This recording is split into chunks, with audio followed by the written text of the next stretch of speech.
Hi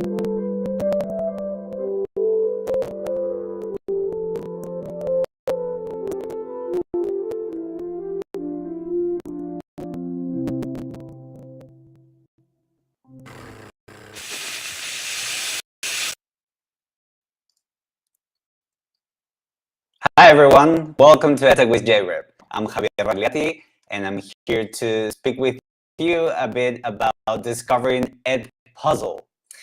Before we get into the topic, remember to leave your questions in the chat, whether you're watching on LinkedIn or on YouTube, and I'll try to make some time at the end to answer your questions. If you'd like to connect with me, you can follow me on Twitter, or you can go to my website at jreb.me, where you can sign up for my monthly newsletter and where you can become a member to get exclusive benefits for the webinars I make here. So let's get to it. Let's look into Edpuzzle. So first thing first, we need to create an account, right? You hear edpuzzle.com, or you can Google Edpuzzle. It's spelled like this on the top left. You can see it. You're going to click on the sign up button and you're going to create an account. However, I already have my account, so I'm going to log in. After you do the sign up process, which is very simple, you can sign up with Google if you want to. Whenever you sign in, you're going to say if you're a teacher or you're a student, because it gives you different functionalities. So we're going to put, I'm a teacher, and I'm going to sign in with Google. 3, 2, 1, and I'm logged in. Come on, Google. And there we go. The first thing you are going to see is the Discover page. This is where you get recommendations from Edpuzzle of videos that you can use for your class. What does Edpuzzle going to do for you?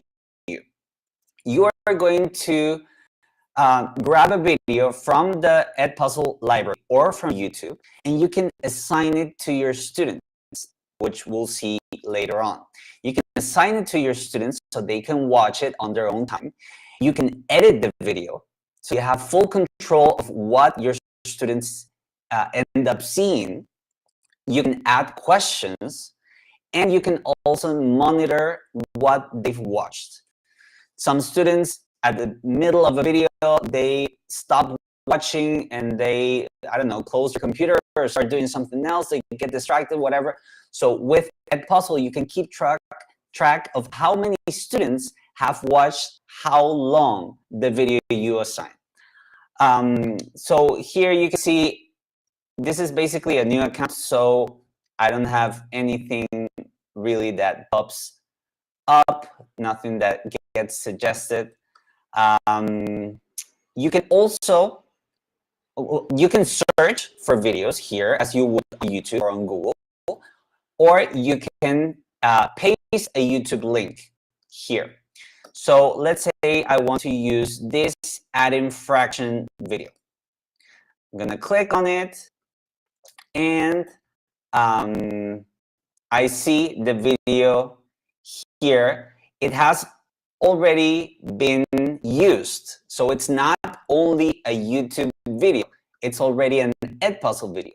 How do I know? Because on the timeline here, I can see these two little dots, which indicate, and I can also see it on the right sidebar, that there are questions already embedded in this video. So what I'm going to do now is I'm going to start fresh and going to grab a video from YouTube so you can see from scratch how you can do your own video. Okay, so let's see. I'm already here. Let's look for, and that's the webinar we're on right now. Let's see if I can grab here. Let's go to my channel, which is easier because I know what is there. Come on, come on. Thank you, internet. Okay, let's grab one of my old videos. I'm gonna grab this, just copy the link like that, and I'm gonna go back to Edpuzzle, and on the search bar at the top, I'm going to paste that YouTube link. When I click search, it's not even gonna search. It's gonna give me directly the video, and it's gonna send me to the edit page. So when you're editing a video on Edpuzzle, you have 3 stages in the editing part. You have 3 tabs here at the top. The first one is cut, where you can decide which parts of the video you are going to use. So for example, I'm saying, okay, for this video, I don't want to use the intro to show my students, so I just move the playhead wherever I want, and I click on Add Cut. And if I want to cut on another part of the video, I just move the playhead like this, and you can see how in the preview window, you see the video is moving forward, and I can select wherever I want, and I click again, Add Cut. Let's say this is the middle part I don't want. So I can just grab one of these indicators on the these handles on the end of this little clip, and I'm gonna push them together until I see that trash icon on a red background. So when I release it, you see there's a hole now in my timeline, which means that whenever a student watches this that I'm assigned, skip that part that I cut out of the video. Get what I mean? Sometimes when we look for videos on YouTube to show our students, sometimes they have too much information about the channel or the account that created the video. So maybe we want to trim those seconds to not to prevent our students from getting unfocused and keep watching the video until the very end. So that's useful. Once you are happy with the content that you have here, and you can always preview the whole video if you click here at the beginning and just click play, you're going to see a preview of what the video will look like for your students in the end. Okay, so when that content is ready, you can move on to the next stage, which here at the top you can see is voiceover. Sometimes, many times really, when you get a video from YouTube, you cannot do voiceover because of copyright issues. Edpuzzle understands that creators post their own videos on YouTube, and giving you the ability to put a voiceover on those videos would be modifying too much the creation that those creators initially made and published. So it messes up with the intellectual property of those videos. But if you upload your own video, which you can also do, I'll show you in the end, you can add a voiceover right here on Edpuzzle. So let's move on to the next stage, which would be questions. So I click here on the top area, the third tab. I click on questions, and now there is a new feature on Edpuzzle, which is AI-generated questions. You can, of course, try it out and experiment with them. You can always modify the questions that get generated, but I'm not going to do it right now. I'm going to go classic, full classic. I have 3 options for information that you can add to the video. The first one is multiple choice question. The second one, open-ended question. And the third one, a note. We'll see all in a second. So you can start watching your video. You can move this little time indicator wherever you want. You can just start watching the video and analyzing, maybe this would be if you think maybe this would be a nice spot for my students to get a question, to check for understanding, or to deepen their learning at that moment, you can pause it right there and click on one of the question options. So let's say I want to put it there, right where I paused. So I click multiple choice question, for example, and I get 3 boxes, and I can write my question, right? I can say, okay, this is my question, and I can even, if you see this little mic button, you can even record your question, which is a good practice for use sign of learning. For accessibility purposes or differentiation, you might want to consider always embedding also a little audio recording of you reading your question. Now, the 2 other boxes are possible answers, right? So you can type here whatever your answer is, answer A, let's say, answer B. What if I have 3 options? What if I have an answer C? There, below the last box, there's a button to add another answer choice. If you click there, you can put your 3rd answer. Before moving forward, of course, you have to mark which one is the right answer. So let's say it's B. So I go here, left of the box, left of the box, and I click on the check mark.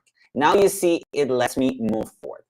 Now you notice that here on the text boxes, you can see that there are format options. You have bold, italic, superscript, subscript, link, image, function. You can really go nuts here with all the options and be very creative with how your question is phrased or presented to the student.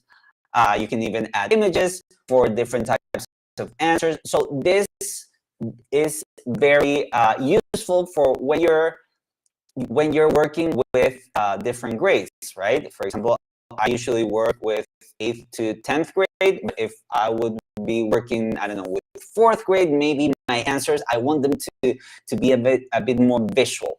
And maybe I can put answers with images next to them.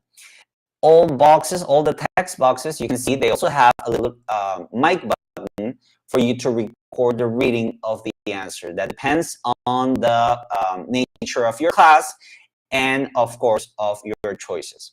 Now, a neat feature here is that you can automatically provide feedback. So now that you have marked which is the right answer, of course, the student will get a window or a notice that says which one was the right answer, if they got it wrong or if they got it right. But for each of the answer choices, you can add an additional line or a couple of lines of feedback. So you see here, for example, in answer A, there's a button that says feedback. If I click there, everything disappears. Everything that was in that box disappears, and you can type your feedback there. So let's say you type your feedback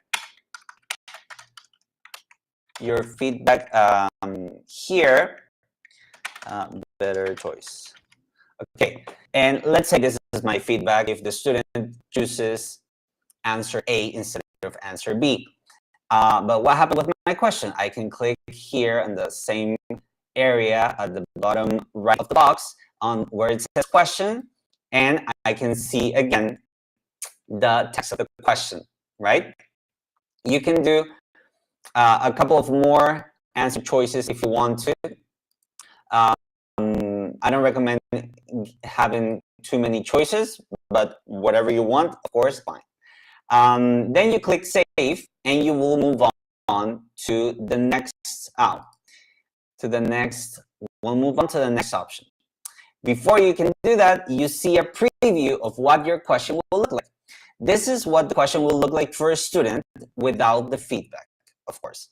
So you would mark here, and this is actually what it looks like for a student after they answer the question. They cannot go back and answer the question again if they did it wrong. So it's very good if you want to keep your students' results as close to reality as you want, right? We want this data to be useful for us, and it's pretty useful for formative assessments. And it's also engaging for it keeps this.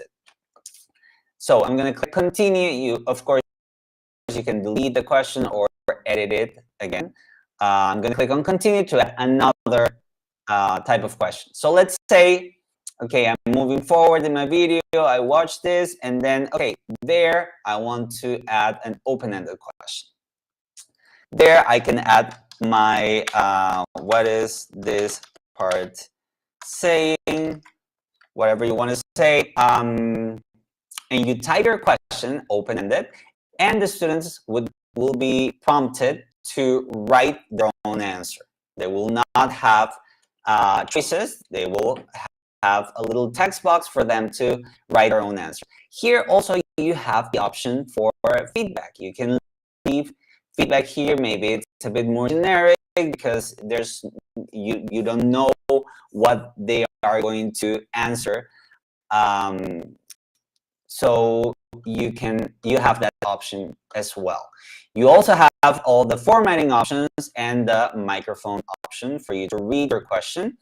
And you can also have the students record audio responses if you want them to, right? Sometimes there are some students that benefit from elaborating their thoughts in an oral manner rather than in a written manner. So if you want to do that, and if your classroom environment allows it, you could definitely allow for audio responses. And the students will get a little microphone button here that will let them record a question. Of course, previous instruction for the students to know that they can do that is pretty important too. And let's add one more, which is the last type of information that you can add, which is the note. The note doesn't prompt any answer from the student. It just is literally a note. So you can leave more information or a link to an article you want the kids to explore in order to dive deeper into the topic or something like that. People sometimes get creative because you can play a lot with notes and links in Edpuzzle. You can actually create a self-paced course, but don't worry about that right now. It's a bit more complicated. So this is the third option that you can, and this is what it will look like, right? This is the third option of content that you can add to your video. When you click continue, then your note has been accepted, let's say, and saved. And now we want to finish. So we click on the top right button, click on finish, and you're going to see a preview of the edit video. So if I play this right now, we are going to see that there's a chunk that is not there because previously I skipped it, right? I got rid of it. And you will also see the questions. So let's go see that, because when I go to the question, the first one, for example, which is this little dot, it's going to stop the video automatically, and it's going to prompt. It's not going to let the students move forward until they answer the question. Now, if they cannot answer quickly, or they don't remember, or they don't understand, they can always rewatch a section, the previous section of the video, in order to get the information again and see if they can answer the question a bit easier. So let's say I'm a student, right? I choose answer A for this, and I click submit, and you'll see, there's the feedback, right? There's the feedback, and it tells me which one was the correct answer. And I click continue, right? I'm the student. And I go to the next question. And 3, 2, 1. I get a prompt for the open-ended question. If I click rewatch, I will again watch the previous few seconds to try to understand better the content and get a better answer. If you see here, there's the mic button that I mentioned for the student to give their audio answer, right? So this is my answer, and I click on submit, and then you see it there. Then I'm gonna click on continue, and we're gonna see how it looks like for the last piece of information that you can share in this video in this way, which is the note. It's a plain note, little box, couple of words, that's it. Continue, and then I end watching the video, and that's it.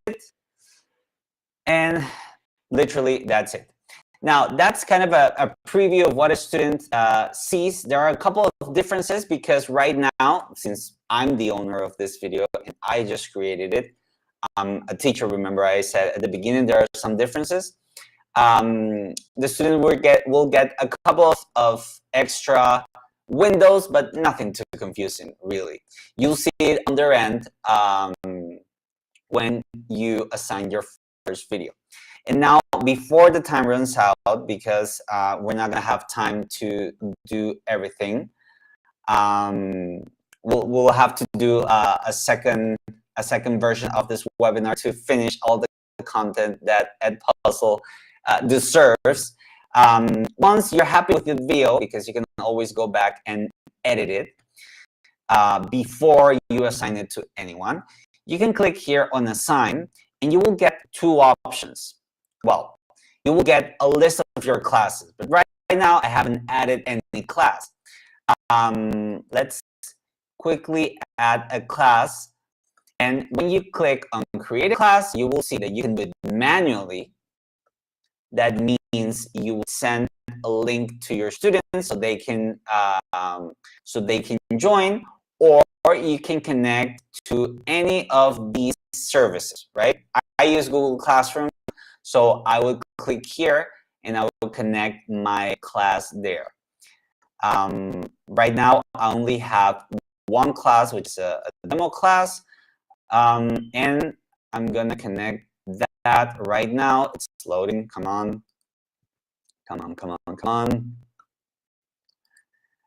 You go through all the Google privacy windows, and well, I have two classrooms. You can select which grades and subject you're teaching. So this is the name of one of my Google Classroom classes. So when I click, I make that selection, and I click Import Classes, and it's gonna synchronize the roster of my Google Classroom class with the roster of my newly created Edpuzzle class. So right now, I'm still in the Assign view of the video we just created. So I can select the only class I have right now. I select it, and you see that icon here, which means it's synchronized with the Google Classroom class. Then I click on Next on the top right, and you get to the settings. You can put specific dates for start and due date. This is pretty cool. You can prevent the student from skipping ahead in the video. So you make the student watch the whole thing in order. You can also set the option if they are able, according to what you choose, if they're able to watch the video at a faster speed, which is here, speed of video, right? So between this and prevent skipping, you're basically forcing the student to watch the video calmly at a normal rate. So that's where the editing or the cut function of the video, when you edit it here on Edpuzzle, becomes very handy, because you can make it even more engaging for your students, because you know that a generic YouTube video is not going to be able to keep the attention of 100% of your students, but you know them. That's why the cut tab or the cut feature here in Edpuzzle is so powerful. So make sure you use that and use it consciously with your students in mind. There's also a couple of extra options like attempts, and that's useful for when you're doing questions, when you're adding questions, how many times can a student attempt the assignment. And I also recommend you turn on closed captions. And since I use Google Classroom, I would select the last one, which would create a post on Google Classroom. If you use Google Classroom, this would be great because it's going to take this start date and it's going to schedule the post on Google Classroom with this start date, and the due date on your Google Classroom assignment is going to be this exact due date. So let's say I'm not going to change anything else, and I'm clicking assign, and that's it. Now that is going to be posted on Classroom. Here you can see it. And all the settings, some of the settings are still here. The speed of video, prevent skipping, that you can control in real time. So it's not like, you posted it on Google Classroom, that's it. You cannot change anything else. No, you can. You can still change a couple of things. Now, the window you get is the teacher window of the assignment that you have created for this class. So you would see a list of students. Right now, I only have one student called EdTech jReb demo. You can see how long has this student watched the video, what grade are they in, how many times have they tried to complete the assignment, what was the last time they watched it, and if they actually finished the assignment and turned it in or not. There's also another tab. When you have many students, this would be populated, right? You would see a list of names and all the information in columns for each of them. And if you change to the tab for questions, you would see the answers for all of your students in your class. Right now, one person, right? And that's it. That's basically it. We're out of time, so we're going to have a second installment of this webinar. So this is one of my favorite tools. I use constantly Edpuzzle to share content with my students, and they get really engaged. I've used it a lot with 8th grade, a lot. Actually, there was a unit this semester that was entirely 80% of the assignments were on Edpuzzle, or the way they received content was through Edpuzzle.